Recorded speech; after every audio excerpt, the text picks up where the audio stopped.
The title of this talk is Humble, Humble, Humble. Years ago, when I was just starting my career, I was working as an evaluator. I was looking at US government programs all over the world. At that time, my memory was great. I felt like I was super smart. I was super ambitious, and I was a little bit on the arrogant side. But I knew how to kind of manipulate the system to work in my favor. So as evaluations around the world came up, I was able to kind of figure out how to get on these evaluations. And so over time, I went from being kind of a research assistant to a full evaluation member. And I traveled all over the world, probably to 20, 25 different countries. An interesting thing was happening at that time, and I didn't really understand it until much later. But because I was working in evaluation, I was treated very well. And the reason why I was treated that way was because I made decisions which would determine the direction of programs. And so over time, as people were fawning over me and spending a lot of time with me and giving me a lot of attention, it kind of went to my head. But at the same time, something else happened.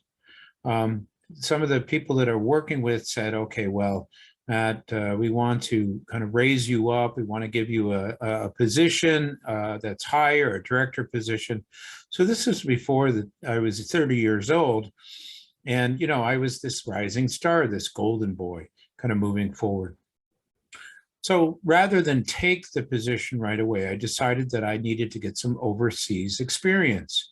So I took a fellowship thinking that I would go overseas for a while and then come back and continue my stellar career.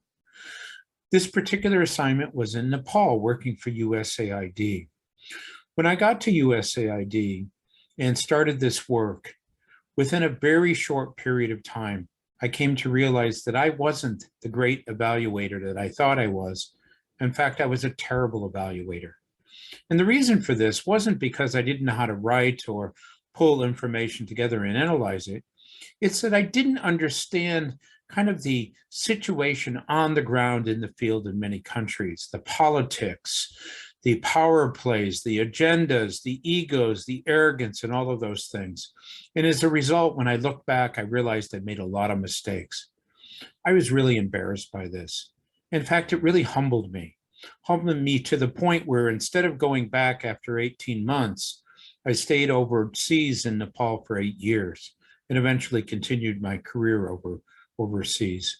Now, I tell this story because a lot of us, when we start our careers, are very hungry. We're very aggressive. We're very arrogant. We think we know everything. But what we really lack is experience, life experience, to know what it is that's actually happening around us.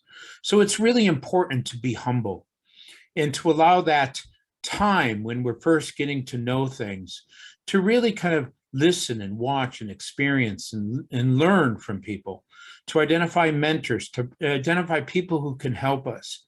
And so the advice that I offer to young people is, if you feel like you are the cat's meow, if you feel like you are kind of the answer to all kinds of questions, but you haven't really gotten into a sector, if you really haven't gotten into your job, you're probably kind of fooling yourself, because experience is something that we all have to get. It's extremely important. And without it, we often don't understand what it is that we're doing. So be humble and you'll succeed a lot better.